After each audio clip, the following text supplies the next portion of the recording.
Welcome back to Tie Down TV, the punk rock opinion show with me, Geoff. And Danny. And today we're doing our top 5 musician deaths that affected us the most. But before we get on to that, just want to give a good shout out to a follower, watcher, big friend of ours on the social medias. He goes by Diddly Whack. He messages us all the time on the Instagram, actually sending loads of cool links for recommendations. But very kindly this weekend in the post received a nice care package off him with some mighty fine just records that he had in his collection that he felt like we might appreciate he wasn't listening to anymore. Just loads of cool stuff. Look at that disclose one, man, that's epic. Loads of nice 10 inches as well. So thank you very much. Yeah, thank you for that. We really appreciate it. Yeah. So back to musicians, the deaths and how it impacts you, like. Well, I think when it comes to music, death's an odd thing, isn't it? Because a lot of time when someone dies, you might not have even took too much notice of their body of work before. No. And then it can actually be the death that inspires you to go and check out their body of work and then appreciate it after the fact. Very much so, yeah. Yeah, it can be variations of ways it impacted. I think like the ones I've picked especially, it's the impact they had is in various ways and maybe just at a point in my life or whatever it was. Well, it was actually probably the easiest list I've had to put together this because the 5 came to my head straight away. Yeah, very much. Yeah, at least 3 instantly when we decided we were doing it, I got. But and it's funny, isn't it? Because some of the ones we picked were not even, some of them were not even like obsessive over their music. It just happened to be something that happened at a particular time. Maybe we were at a vulnerable point as well. Yeah, it is definitely crazy how things can really affect you, even if there's not a link there personally. Yeah, definitely. And so I'm gonna tell a little story tying into this. This one's from my dad, who does watch. So shout out, Dad. Many years ago, my dad had a ticket to the Isle of Wight festival that Jimi Hendrix was playing. And he was going out with a girl at the time, and they split up, and she had the tickets, took one of his friends, I assume, ex-friend after that, to it instead. So my dad missed out, Hendrix being one of my dad's absolute idols, and he died less than a year after that, I think. So your dad fucked up with me dad, that was gutting, that's one that impacted him as a fan anyway, and the fact that he kind of missed that chance. I have a story kind of similar to that. And I'm sure you know which one of my 5 it is about. Yeah. But I'll let you go first anyway. Okay, cool. Go ahead. Right. So I'm going to this first one. I've gone for Chester Bennington. Now this is one of the ones where I'm not a Linkin Park fan. Well, when you told me about this, I was quite shocked myself. Particularly a big fan of their body of work. The first album had a few tunes on it and all that. And that came out in, was it 2000? Somewhere around there? So I was 15, 16 and it was fucking everywhere. But Chester Bennington died in 2017 and he died on the 20th of July, which happens to be my birthday. I was in my house, I had a mate or two round, we were just having a little small social, so to speak, for my birthday. And when I saw it, I was like, fucking hell. And I didn't expect it to have impacted me the way it did. But it made me feel a bit like he's a rock star of my generation, of our generation. Like, when a rock star dies who was big in the 60s, say, and don't get me wrong, there are some that still had the impact, I know they did. But just for me, because he was still quite young and he was, part of the generation that had me growing up in alternative music, he was one of the big rock stars at the time. And yeah, it kind of, because it was my birthday and I was early 30s then, probably 32-ish, I think. And yeah, it messed with my head for a little bit. I thought, like, fucking hell, like, it just felt grim, and obviously the circumstances were sad around his death anyway, as they most often are. And yeah, that's my pick. I'd say not as a fan. I think just because it happened on my birthday, where once I get it. Once you're in your 30s, that kind of mortality thing's always there on your birthday a little bit. So yeah, that's my first pick. You know what? That's a really good little pick and description, and you really did well there and really personalising that. And you know what? You've actually inspired me to change my order, because that's a good one, and I'm going to give one that's kind of similar. I've picked Keith Flint. Now, I didn't really know your reason for picking Chester Bennington, but with you telling that story, I'm now going to say Keith Flint first. Yeah. So Keith Flint kind of similarly affected me, and obviously Keith Flint from the Prodigy. Now, just talking about him for a second and why I appreciate him, am I a massive Prodigy fan? I'm not. You know what? I like the Prodigy as much as the next man. Now, that's still a fan, in my opinion, because no one, I don't think, dislikes the Prodigy. Now, people would say, my brother included probably, who's a purist raver, shall we say, who's much older than me, that Liam Howlett is the brainchild of the Prodigy, which is fair enough if you want to look at it that way. But how much of the Prodigy's legacy was based on imagery and dancing? You'd have to say quite a lot. Outside, quite a big thing, and Keith Flint was obviously a massive part of that, and you'd probably say the face of the band. Now, again, just going on him, you look at the Firestarter video that came out in what, 96? Yeah, something like that. Would have been 11 at the time. Same. And I've got to say, that was probably the first thing I seen that really shocked me musically. Yeah. I remember where I was when I saw that. Yeah, like, seeing him, and he was a real unique. Yeah. In many ways, because you've seen people try and copy them dance moves, that fucking and all that stuff, and no one can do it like Keith Flint could. And you watch them live, and it's like a character he's become in that instance. And I felt like he was a real unique in that sense, a real artist in that way. And when he died, I just happened to be going through a really, really bad bout of depression, and so vulnerable at the time that small things would really affect me. And then when Keith Flint died, it was. I really needed answers. Again, he wasn't someone I was obsessed with, and Prodigy went someone I was. But I needed answers because I was so mentally fragile up here at the time. I needed to know where his headspace was at. I wanted to know I was researching everything, and obviously, similar to Chester Bennington, it was such a sad way for him to go. Yeah. But also when you consider, you watch him live, you watch him on the music videos, this guy looked like he's from another planet in the best way possible. And I just think, and that really affected me. That very similar to the Chester Bennington thing, really messed my head up for a while. Yeah. Nice. Yeah, I'm very similarly. Keith Flint as well. I was a bit shocked because, again, he's like a rock star of our generation, isn't he? Yeah. It's cool. So number 2 for me, I've gone for Bowie, David Bowie. Obvious pick, I guess, but this is one of the ones, obviously, when I was talking about Chester Bennington, although he wasn't like a rock star of my generation, he is a musician who I've grown up and spent a large part of my life being like so into what his output, especially certain parts of it. And obviously, if you know a bit about him, like, he'd retired, and then in 2013 he dropped an album out of nowhere, and then in 2016 he dropped, very early in January, I think it came out, the Black Star album, which was fucking brilliant. It was very experimental, a bit very highly rated, wasn't it? For considering it was an artist such late in his career. Great record, one of his best of his last easy 20 years, I'd say. And he passed away, I think, about a week, or within a week of that getting released. And when you listen to it, the songs on it, Lazarus, things like that, where it's quite clearly, he was aware he was dying, and he knew he didn't have long, put everything he had into this one last masterpiece. And as I say, I was such a huge fan, and I think it upset me. I got gutted by it, because obviously being a fan, but 2 is like, he's one of those people who you almost feel aren't quite human. And always, like, he's always going to be there. Just going to be there, And then when Bowie's gone, it just felt weird, felt different. And because I think, like, if he'd have passed away when he was in his hiatus period of retirement, maybe it wouldn't have impacted me the same way. But I think because he just put out such a fucking phenomenal record as well, and it felt like he was like firing on all cylinders, but it was him just giving everything he had left, wasn't it, I think, to finish the record.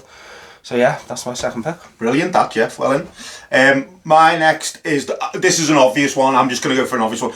And this would have been my first one. I've gone Terry Hall. This is the one that I very nearly cried when this happened. Like, this affected me so much. Terry Hall, obviously with the specials. I actually wasn't too much of a fan of the Colour Field or Funboy Free, really, or even his solo stuff. But you know what? Through the specials affected me so much, and he was such a constant in my life from the very beginning. My dad used to sit near him in the games back in the late 70s, early 80s and stuff. So I'd always hear them stories about my dad, seeing him at games and stuff like that. And there was always special singles around my house and stuff like that. He was always a constant in my life, Terry Hall. And that again, that stage presence he had with the little sway with the and all that. And I feel now so lucky to have seen him. I've still seen them live with him performing. I know there's a a version of the band now that I believe that still play, but how can you know, it's just not, you know what I mean, it's just not them in my opinion now. I think Terry Hall, again, it sounds sad, but I almost feel like he's probably in a place he probably prefers to be now. If you follow Terry Hall, his life and his, you know, he I don't think he enjoyed being alive much, if I'm being honest, especially later on. But it was still sad. I remember reading, I think they tried to keep it under wraps for a while that he was ill. Yeah. And then things started slowly leaking out, and then he just seemed to be gone all of a sudden. You just messaged me out of the blue. Yeah. Late at night. Yeah. And I remember, I was. It was, and I'd say that was one that ruined my month. Yeah. Not just ruined my day or my week, but it ruined my month. It played on my mind for a long time. And like I said, out of all the picks here, it's probably the closest I came to actually crying. Well, nice, okay. Yeah. Third one for me, I've gone for Joe Strummer. You all know Joe Strummer, as I'm sure, legendary frontman of The Clash, and he passed away in 2002. So I picked Joe Strummer. I was already a fan of The Clash by then. I was got into them when I was like 14, something like that. But I wasn't the fan of The Clash that I became in my 20s and 30s. But I still liked them. Obviously, big songs, great songwriter. Anyway, he was playing in Liverpool with the Mascaleros, and I was. This will have been around 2001, 2002. In the old St. John's, I can't remember if it was the HMV, you used to go upstairs to buy tickets for the gigs, do you remember? Yeah. And you'd go up and fucking queue and everything. And they used to have a board and it'd tell you who was coming up. And on the board I saw Joe Strummer and the Mascaleros, and I remember saying to me, mate, like, fucking hell, we should go to that. Like, it's Joe Strummer, you know, he's a legend. He'll play some Clash tunes for sure. Anyway, didn't go. And then the guy, much like my dad, Jimi Hendrix, won a bit, I guess, and he passed away, and I missed the boat quite heavily. And that affected me a lot when he died, because I thought, oh, shit, that was the first time when I think I'd had the chance, and I've had it a few times when I've had the chance to see a legend and I've not, and I've regretted it because they either just stopped touring or passed away. And him being such a huge figure in music in general, especially punk music, and over the years, it's kind of still now, 20 odd years later, I'm still kick myself quite hard for not fucking forking out and going to see him, like. Yeah. You've inspired me to change my order then, because again, kind of similar. Yeah. I've gone Lemmy next. Now, I don't know if you know my famous Motorhead story. Yeah. I'll tell it now. I don't know if I've actually ever told it on the channel before. My closest friends do know this story. So basically what happened was, now, you might have remembered last week I told the story of the dickhead boss I had, who was into Elbow, who I hated. This is the same dickhead boss now. The last time Motorhead played in Liverpool, I got offered a free ticket. So my mate Brian got given 4 passes. He gave him obviously 1 for himself, 2 for 2 of my other mates, and he said, I've got a free. I think it was a backstage pass actually, to see Motorhead, because I think he was taking photos for a magazine, which is what he kind of does as like a job a bit. And then I was like, yeah man, too right. Happened to look at my rota. I was working that night, so I went in. This bitch, honestly, I was like, please, can I? No, I haven't got time to swap that now. No, I was like, please. I literally begged for me to have this. You know, obviously now in the hindsight, it was years and years ago. I should have just fucking not gone in. But this bitch had fired me. Yeah. Like, she was that cutthroat. She was horrible. Do you know what I mean? And she would not give me this night off. She wouldn't let me swap it with anyone. No, we can't now. It's too late. So I had to turn down the free ticket into Now, I've never seen Motorhead. I'd never seen Motorhead in my life. But at the time, Motorhead were known for playing Liverpool fairly often. Fairly often. However, little did we not all know that he would never come back to Liverpool. And unfortunately, a few years later, he would die. Yeah. When that happened, I already hated this bitch anyway, but the anger I felt after that towards her, tenfold. Yeah, it was like, and it really, like, honestly, for me to get that angry over something like that, I don't hate many people, but I hate that woman. I hate her because of that.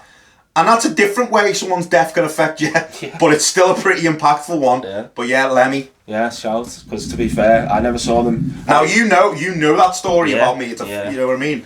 No, I still get wound up by my mates sometimes about that story. They're a band I just never went to see because, as you say, every year you'd be like, I'll just go and see them next time. Yeah. Anyway, So fourth one for me, I've gone for Grant Hart from Husker Du.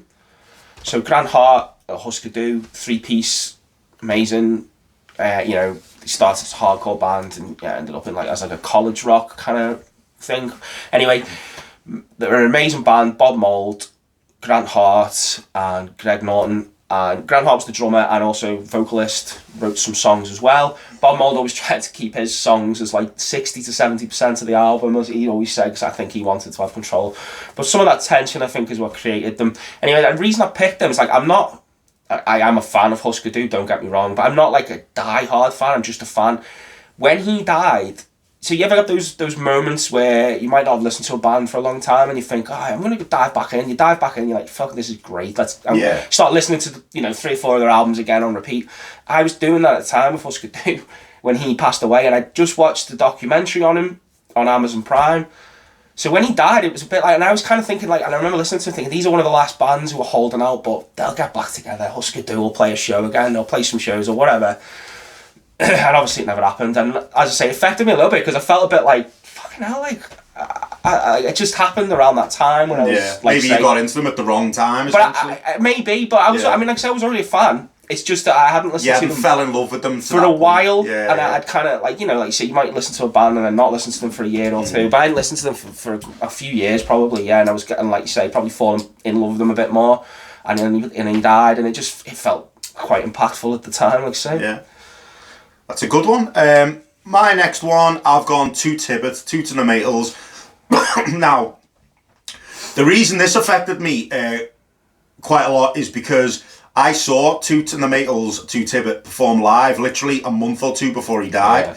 Now, the reason it affected me so much was when I saw him, not only did he sound incredible. Now, anyone who's into Toots and the Maytals will recognise that Toots Hibbert has got this unmistakable voice, powerful singing voice. It's unmistakable and it's great, and he had that still. You would not know, you wouldn't know he was an older man, put it that way. His pipes were still perfectly intact, but it wasn't just his vocals, he looked amazing. One of the things I remember saying, he had muscles where his muscle, he was out here and everything for an older guy. He looked amazing. He sounded amazing. He looked an absolute picture of health.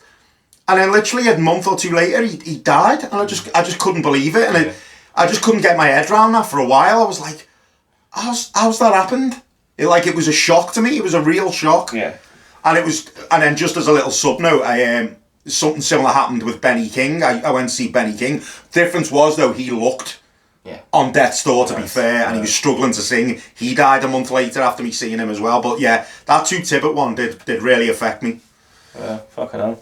Alright, we'll stick with a similar theme. I've gone for Lee Scratch Perry. It's my last pick. So Lee Scratch Perry, similar again to the Joe Strummer one. He played in Liverpool. I know you went. I did not. Great. Again. You had a spliff about this long the whole set. I would expect no fucking less from the man.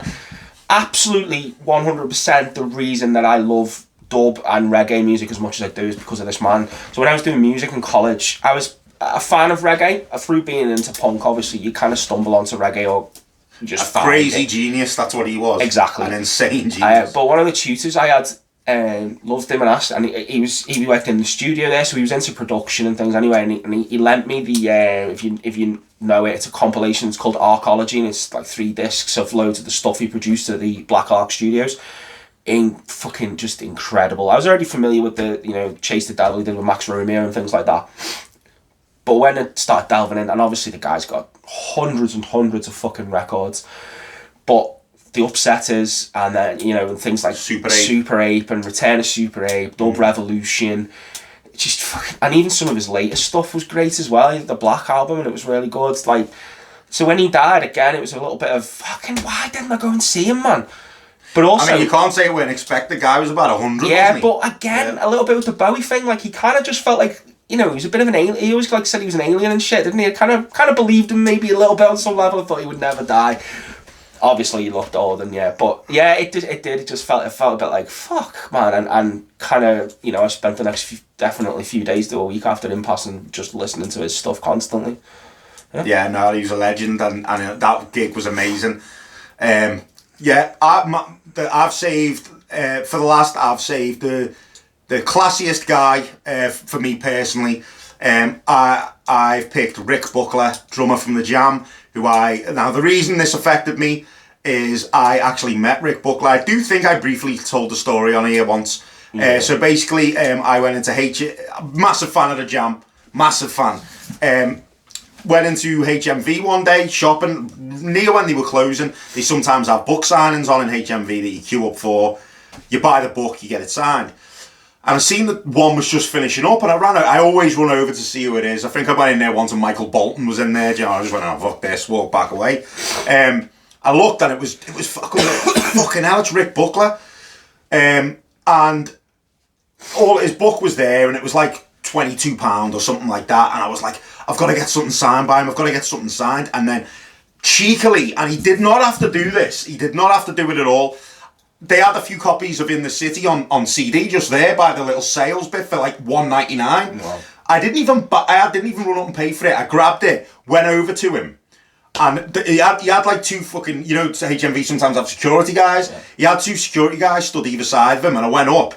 And I went, oh, could you sign? And one of the security guys said, it's just for people buying the book, mate. And he ushered me over and said, no, mate, it's all right. It's okay. I'll sign that for you. He took it out. I should have brought it, man. I meant to bring it. He took it out. He signed it for me, asked me my name, signed it to me, shook my hand, asked me how my day was. Absolute class. Like, pure gent. Just honestly, the guy just oozed class. He was just, honestly, probably the nicest guy I've ever met in music. I do try and avoid going up and meeting people for things that have happened to me in the past. I'm not someone who goes up to people usually. But I just had to take this opportunity. There's such a legendary band, and he was the nicest guy. Little conversation with me and everything. And I always say, he did not have to do it, and most people would not do that. No. If it was a book signing, they'd be like, "Nah, mate, not doing that." Yeah. You buy the book or do one as well. He was literally getting ready to leave. Do you know what I mean? He'd been doing it for however many hours, and he literally shook my hand, asked me my name, asked me how my day was. Unbelievably class. So when, unfortunately, it was earlier this year, he died. Yeah. Obviously, I was upset. Yeah. I was very upset, and the memory came back of that, and that memory of him will always be with me.